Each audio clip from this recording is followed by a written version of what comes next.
Welcome to the Sports Angle on PRConnectionsRadio.com, the voice of new media. I'm your host, Ian Rakelli.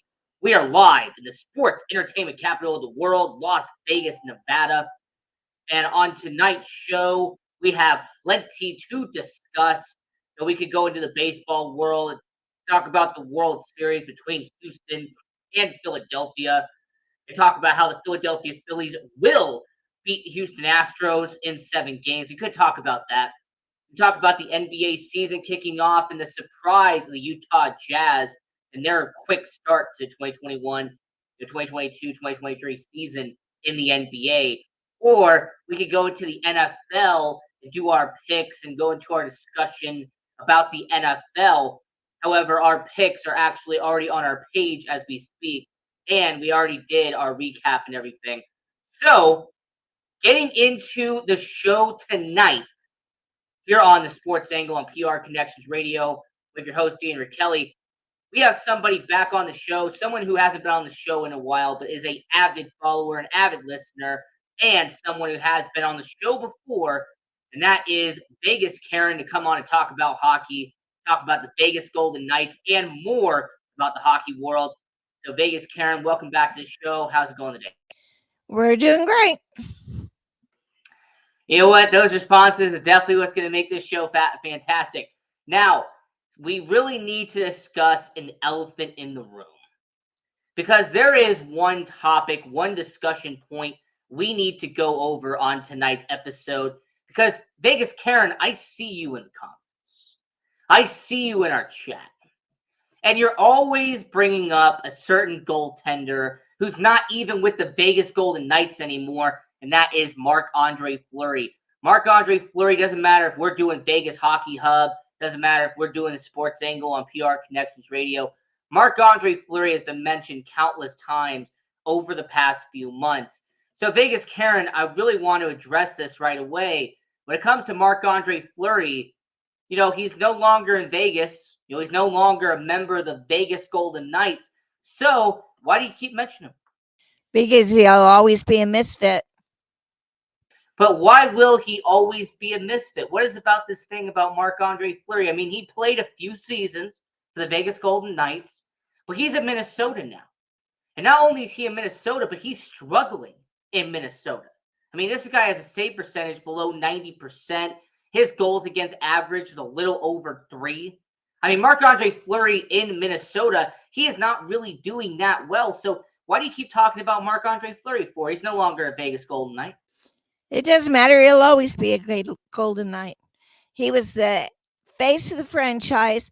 They built the team around him when they did the franchise picks. They brought the team together and basically manufactured around Marc-Andre Fleury. All right, so using your logic, Vegas Karen, when the Las Vegas Raiders eventually dump Derek Carr and he goes on to a different team, that by your logic, are you going to continue to talk about Derek Carr even when the Raiders move on to a different quarterback? I think that'll be in a few years, but I don't think it'll be right away. A few years? Okay, well, we're going to get back into hockey for a second, but let me stop you real quick. Have you seen Derek Carr this year? Have you seen how bad Derek Carr has been in Las Vegas?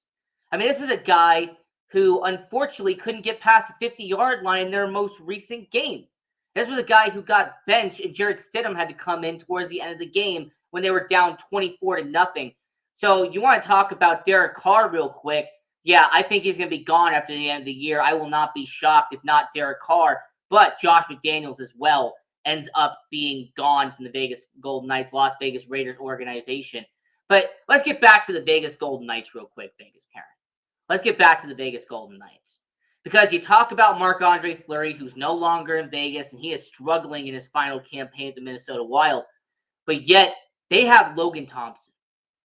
Logan Thompson is not only a future asset for Vegas, he is a Calder Trophy nominee. For anyone who doesn't watch hockey, that is the Rookie of the Year trophy in the NHL.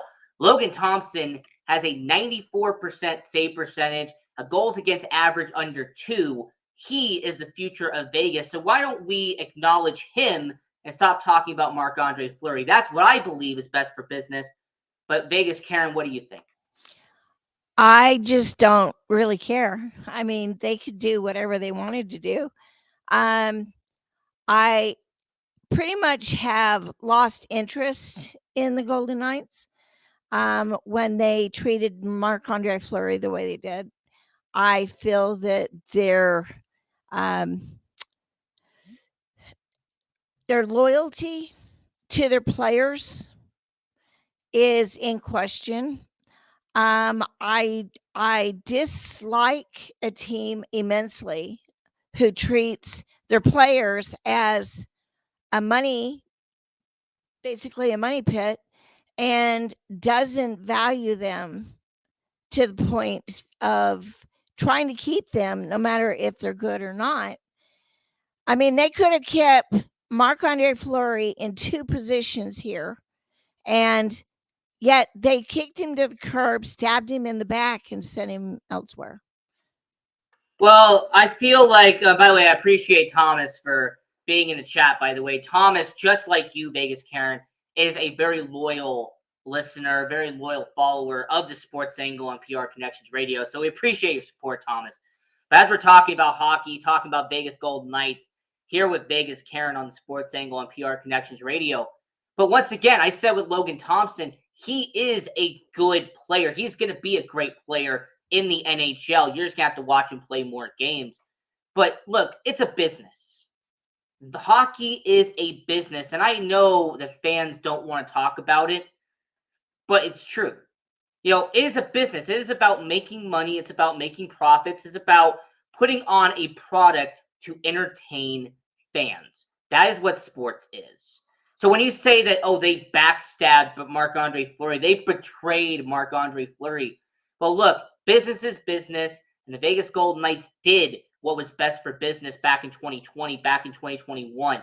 What Vegas did, regardless if you like it or not, is that they traded Marc-Andre Fleury while his value was at the highest. They traded him when he was a Vezina Trophy winner, the best goalie in hockey, and they traded him because that was the move that had to be done. They were doing what was best for business. And if you really want to talk about it and break it down, Vegas Karen, when it comes to the Vegas Golden Knights, you don't trade Marc-Andre Fleury. Does Logan Thompson get the chance he has now? If you don't trade Marc-Andre Fleury, do they eventually have to make the moves they do now where you get a good backup in Adin Hill? I don't think so. I don't think that you have to make the moves they did now in order to bring in Logan Thompson, to bring in Adin Hill. You know, they drafted Yari Pitar. They brought in Isaiah Seville. They wouldn't do that if Marc-Andre Fleury was still here. So you look at it as a negative. I look at it as a positive. The Vegas Golden Knights did what they had to do, and they did what was best for business by letting go of Marc-Andre Fleury so a young 25-year-old and Logan Thompson could flourish as a goalie for the Vegas Golden Knights. But I know you have something else you want to say. Well, I knew that Marc-Andre Fleury was in trouble when they brought on Mark Stone and made him the face of the franchise. It was like his career was going downhill at that point. They did not value him. They didn't care what his accolades were. He brought us all kinds of trophies, and they kicked him to the curb the same year. I don't have any. I don't stomach that. I don't care for that. You know, they could have asked him to retire. They could have put him as the goalie coach for the Silver Knights and trained the younger goalies that were at the Silver Knights. His ability, because he would move everywhere, he got us to the Stanley Cup. Okay. And, you know, they brought in Robin Lehner, who has done basically nothing. You know, he's struggled when he's lost. He's pitched an attitude. He's hurt, so he won't be back for the rest of the year. And you know that alone right there between him and Bridgewater is what is making Thompson noticed. Thompson would still be where he is if Leonard and Bridgewater was still here. I want you to repeat that very quickly to make sure that my audience and myself understood what you just said. Repeat that last part. That Bridgewater and Leonard, if they were healthy, he would not be in the position he's in. Exactly. And also, Brisbois would not be here if Marc-Andre Fleury didn't get traded. Robin Leonard was already signed to that deal by that point. That was a no-brainer. But they brought in Brisbois to replace Marc-Andre Fleury. And if you've been watching Marc-Andre Fleury in Minnesota, and we got to go to the next segment because we're going to talk about this next topic in a minute. But Marc-Andre Fleury, he let up 5 goals against Boston. He let up 6 goals against Detroit. He looked pretty bad against Chicago. You really think that if Marc-Andre Fleury was still here, and here's my last part for you. If Marc-Andre Fleury was still here, you don't think he'd be getting booed out of T-Mobile Arena right now? If Marc-Andre Fleury was letting up 5 goals against Anaheim, letting up against 6 goals against San Jose, you're telling me, Vegas Karen, that Marc-Andre Fleury wouldn't be getting booed out of T-Mobile Arena right now? Is that what you're telling me? I don't think he would be getting booed because he would have the players supporting him, taking care of him, and protecting him. And that's the problem with the Wolves, is that he doesn't. He does not have the protection. They're all playing, and they've got 3 or 4 players there that seem to me that the whole team is not meshing together. They're not protecting the goalie. They're out for each other to see who can be the better person on the team. I'm going to say on record that absolutely they would be booing Marc-Andre Fleury, because the one negative to the Vegas Golden Knights fan base is that they are very fickle at times. And because of how fickle the fan base can be at certain moments, if Marc-Andre Fleury and the Vegas Golden Knights, let's say that they were 3-5 like the Minnesota Wild are right now, yes, the Vegas Golden Knights fan base would be turning on Marc-Andre Fleury. I mean, if you saw him last year in Chicago, he really didn't look that great either, by the way. I mean, his statistics was not that fantastic as well as what he's doing this year in Minnesota. So to end this topic and to get into our next conversation, I disagree with you 1,000% that the fans wouldn't turn on Marc-Andre Fleury if he was performing as poor as he is in Minnesota that he is now if he was still in Vegas. I disagree with you 1,000%. Now, moving on to the next topic here with Vegas Karen on the Sports Angle on PR Connections Radio, the voice of new media. I'm your host, Ian Rakelli. When it comes to the Vegas Golden Knights, without saying Mark Stone, Vegas Karen, I want to know from you, who is going to be the face of the franchise moving forward for the Vegas Golden Knights? If you had to say real quick, one player, and it can't be Mark Stone, that is the face of the franchise moving forward, who is it going to be and why, Vegas Karen? I would say probably Eichel, as much as I would hate to say that. But if it was a younger player, I think Thompson would be that. Well, the thing about goaltenders is that they rarely ever are the face of the franchise. I mean, unless you have a franchise guy like Carey Price, Andre Vasilevsky, Igor Shesterkin, you will rarely ever see a franchise goalie be the face of the franchise. They might be great at what they do, but you normally will see a center first, or maybe a hard-nosed defenseman second, and then you'll see a goalie be afterwards. Someone I believe could be that guy is someone like Shea Theodore, for example. Shea Theodore is not only one of the best defensemen in all of hockey, he's a top 20 defenseman in the league, but he is someone who is supposed to be here long-term. I think he's locked up until 2025. So what about Shea Theodore, Vegas Karen? What about him being the face of the franchise if it is not Mark Stone? Well, I've always thought that Marchessault should have been the face of the franchise because he was an original misfit. When they stripped Fleury of being the head of the franchise. But they've dismantled as best as they could as many misfits from first year, sent them other places. And I enjoy watching the misfits because they are the misfits. They took us in the first year to the Stanley Cup. They were a team that nobody wanted. All the players that came here were collateral damages from teams that didn't want them. And they were kicked to the curb, so they came here. And when they decided not to make Marc-Andre Fleury, the head of the franchise, I think the next person that should have been there, that is a great scorer, he's a great player, and I understand that he's an older player, but he should have been the next person in line. But they just kicked him to the curb, and they moved on to Mark Stone. And Mark Stone is a great player. I have to admit that. And then they brought in Eichel, who had to have surgery before he could ever come on our team. But they both have meshed with the team right now. And I like the way they brought Cassidy in. I like the way that the team is meshing together as a team. They're playing as a team.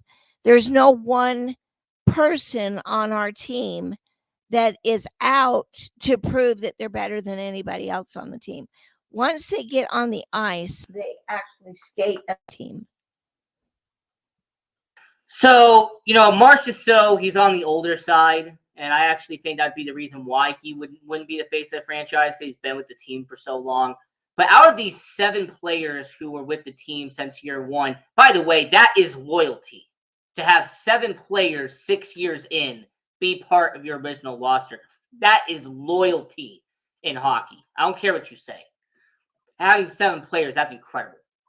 But all right, here's one for you. Out of those 7 players who are misfits, who do you think would be the next one to go? Out of those 7 players, which one do you think that Bruce Cassidy, Gerard Gallant, Kelly McCrimmon, George McPhee, Bill Foley, all the executives out there at Vegas Golden Knights, out of the 7, which is, Braden McNabb, Riley Smith, Jonathan Marchessault, William Karlsson, William Carrier, Shea Theodore, out of those guys who were the original misfits, who would be the next to go in Vegas Karen's opinion? That I'm not really sure about. Karlsson, I thought, was going to go down the tubes last year. They had Shea Theodore on rumors that they were going to trade him. So they've single-handedly trying to replace people, but I thought that Karlsson was going to be gone a long time ago, and they would have lumped him with somebody that was good on the Silver Knights and traded him, or someone that was low on the totem pole in the Golden Knights, that was an up-and-coming star but hadn't gotten there yet. But I thought that Karlsson would be gone, but this year his attitude has totally changed, and I don't know, like they've said, if his attitude has changed, if his playing is better because of the fans basically turning on him, the management wanting to get rid of him, or if Cassidy came in and beefed up his playing ability. I don't know, but he is doing better, and he's one of the 3 starting. So it's a good move for him, as long as he's with Marchessault and Riley. Now, as much as William Karlsson is the probably odds-on favorite to eventually go out, I'm actually going to be using logic, and I'm actually going to be using statistics and analytics to back up what I'm about to say here. I think the next one to go will actually be Braden McNabb, because Braden McNabb, yes, he is signed to a deal with the Vegas Golden Knights. What most people don't know is that out of all the people that are the original Misfits, he is actually the one player on the Vegas Golden Knights who's probably being paid the least out of those guys. When it comes to the original Misfits, William Karlsson is getting paid $5 million, Smith getting $5 million, Marchessault getting $5 million, Theodore $5 million. Majority of those guys are getting paid $5 million very handsomely by the Vegas Golden Knights. Braden McNabb is only getting paid $2.85 million. So when it comes to the statistics and the money part of it, I would say Braden McNabb might be the next one in line because of the fact that from a money perspective, he is actually one of the lowest on that end. So Vegas Karen, we've talked about the Vegas Golden Knights for about 20 minutes, but they're not the only people in Las Vegas, are they? The Vegas Golden Knights are not the only team that is in Las Vegas. As a matter of fact, if you go down to the new Dollar Loan Center, the amazing Dollar Loan Center out there in Henderson, Nevada, you have the Henderson Silver Knights, the AHL affiliate of the Vegas Golden Knights. Have you gone to a game yet, Vegas, Karen? Yes, I have. What do you think about the Dollar Loan Center? It's an amazing arena, isn't it? It is, and the fact that they turned it into an arena for a couple of other teams too. We went down and watched one of them, the Nighthawks, and it was pretty good. So. I mean, they're going to be having the G League Ignite, which is out there in the NBA. You have the Vegas Nighthawks, which is the indoor football league. You have the Henderson Silver Knights. And watching the Henderson Silver Knights this season, their win-loss record will not show it, obviously. But when you have seen the Henderson Silver Knights and when you really get to watch Henderson in person, there's a lot of talent on this team. There really is a lot of talent that the Vegas Golden Knights have in their minor league system that's really going to get called up soon and eventually be with the Vegas Golden Knights. So, yeah, they're 2-6 on the year. Very unfortunate. But the one aspect that I've been taking away from it is that they have a few players down there, and I've talked about it on Vegas Hockey Hub and also different shows here on PR Connections Radio. So, Vegas Karen, when it comes to the Henderson Silver Knights and the organization right now, is there anyone out there in Henderson? Is there anyone, for example, like a Danny Myromanoff? Is there anyone on that team like Caden Korzak? Is there anyone like that you would say maybe can get called to the NHL at some point? Is there any players out there in Henderson, with you being a Vegas Golden Knights fan, that you say, you know what, they could be a good player someday with the Vegas Golden Knights, like a Danny Myromanoff, for example?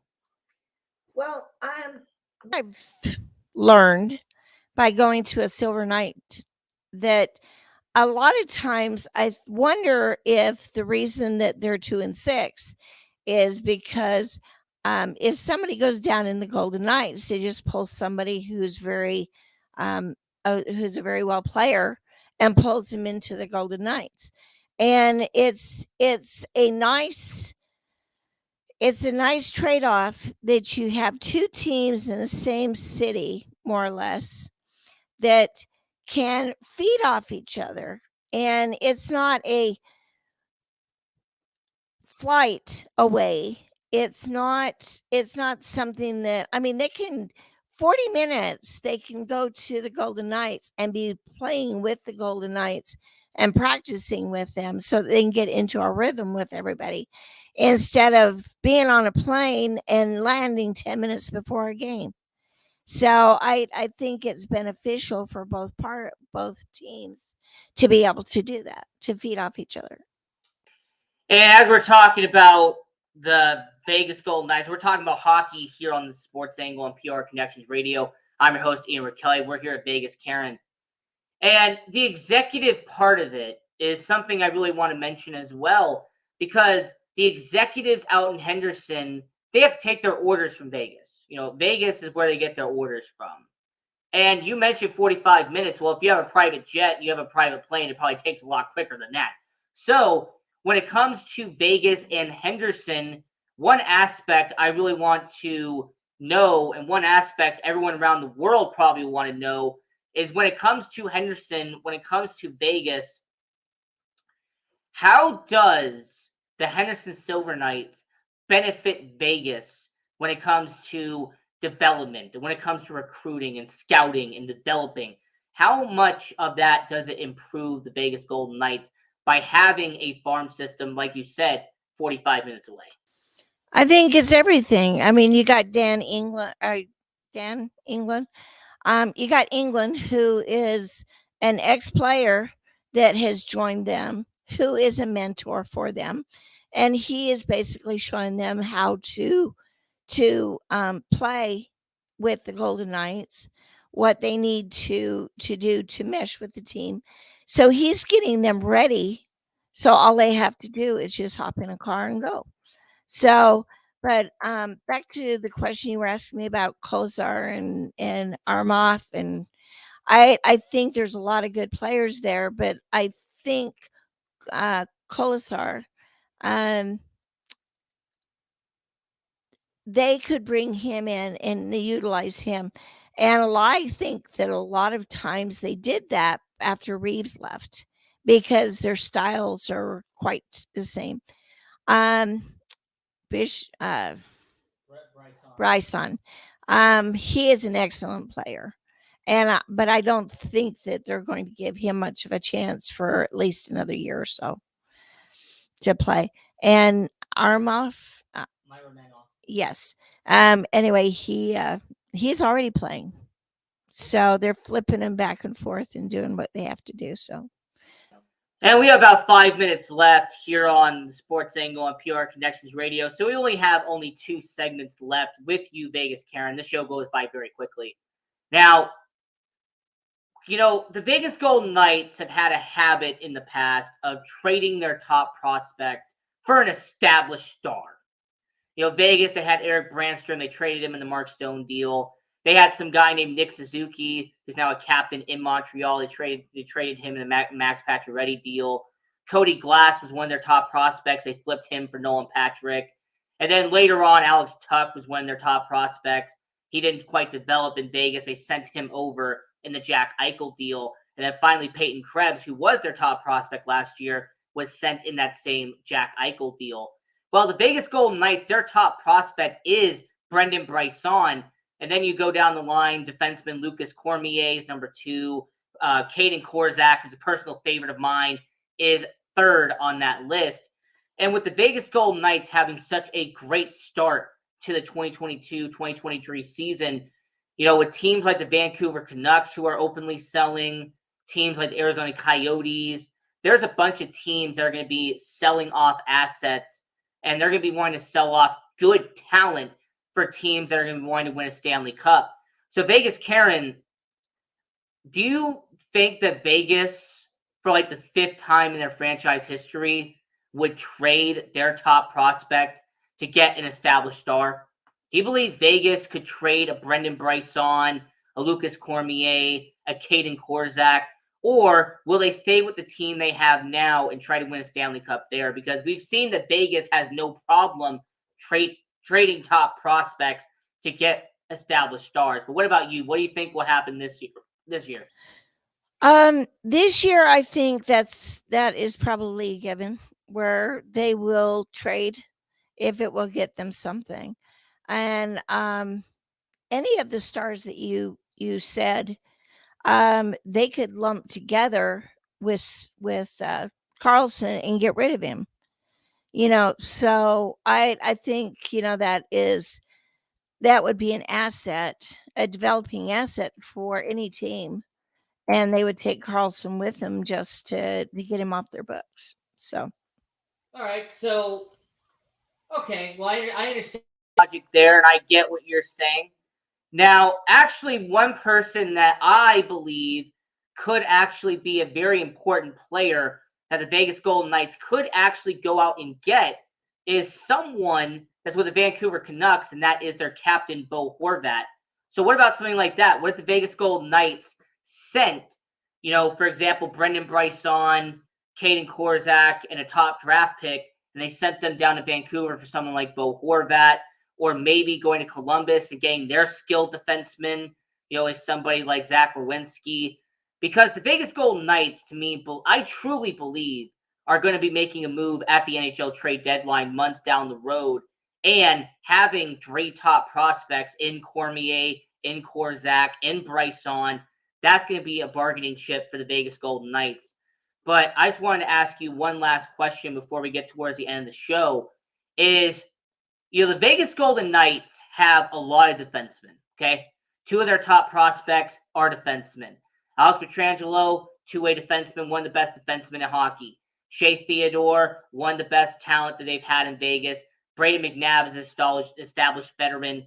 With Vegas having so many defensemen, do you believe that it's actually being a negative instead of a positive because of the young defensemen not getting a chance to play as many games as they should be because of the huge backlog and the huge log jam of having 8 or 9 defensemen on that roster? Well, it depends also because the Silver Knights, they really, their emphasis is offensive defensemen. And the league is basically filtering them out because they don't want offensive defensemen anymore. They want defensemen, and they want to utilize the defensemen. And that's one of the problems that Brayden McNabb has, is that he is an offensive defenseman.